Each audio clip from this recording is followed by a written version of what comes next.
Welcome to Hancock's VMware Half Hour. Okay, so in the last video, you would have seen me using VLCM to update our vSAN hosts on ESXi 7.03 hosts from O to Q. Previous to that, you would see me fettling around with removing a faulty disk group from vSAN.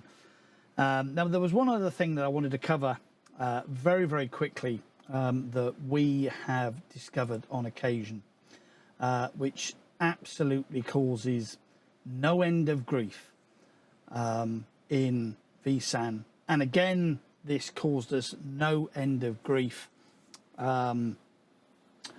We had a lighting circuit issue problem.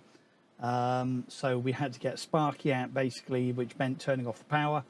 I didn't actually know how long he was actually going to have the power off for, so therefore decided to shut down. Although we have got some very large UPSs, I thought, well, okay, let's just shut down everything, turn the UPS off, powered it all back up again, and I completely forgot.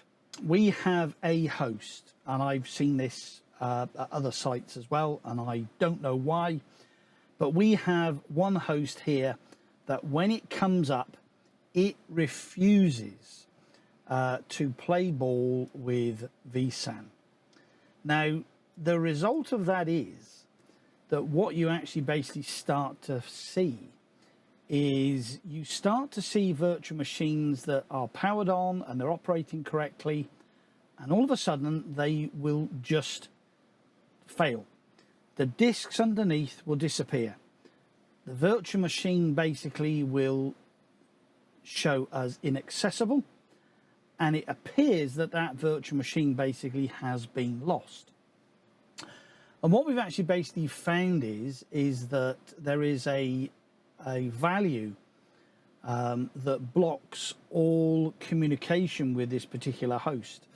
And the actual value is called DOM pulls all CCPs. Now, if you actually basically look in this SSH setting here, the current value for this value is 1. It should be 0. There's also another value as well called ignore cluster member list updates, and that value should also be 0. If you can actually see on this server, if I actually basically look at the DOM pulls all CCPs, and I have no idea why this changes to 1 when we shut it down, and when we bring it back up, it's also as 1. And whilst it's set to 1, it causes no end of issues in vSAN.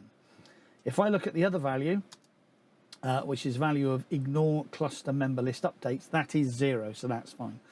So what I'm going to try and do, and what I've actually seen again, is I'm going to basically use the vSISH-E set, and I'm going to set it to 0. But what I have seen when I've set this to 0, this host is actually in maintenance mode at the moment, so it's not basically, it's not got any workloads on it. But when we have set this to 0, on occasion, I've actually basically seen it cause a restart of the host.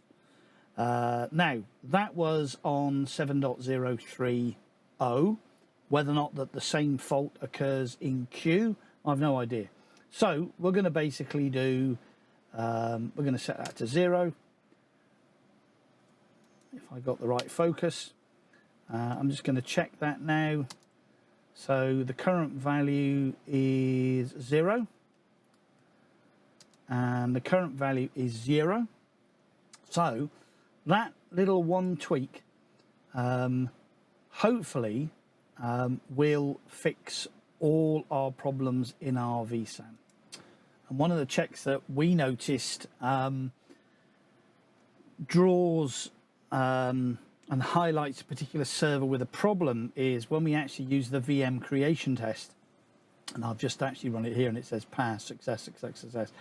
And if we actually basically click run again, what we've found is that if a host is not playing nicely in vSAN,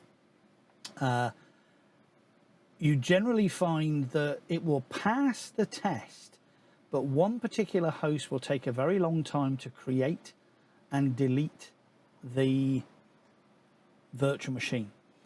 But here we're reporting correctly and nicely. If we look at our resyncing objects, they are resyncing now. 3 minutes, 30 gig left to resync. And our virtual objects at the moment, we've got a data move going on there, which is probably this this particular virtual machine. There are obviously a few others as well that are being synced as well, because we've been messing with the cluster. Yeah, so we've got some data moves going on there as well at the moment. Okay, so that's again a quick one, but just really a pointer to those two variables that you need to check if you find that your vSAN has gone wonky. And as I said, I've no idea why particular hosts display a 0 or a 1. So I will put those commands in the description for you to check. So thanks very much for watching, and come back for the next video when we start having a look at vSphere VDT. So once again, thank you very much and goodbye.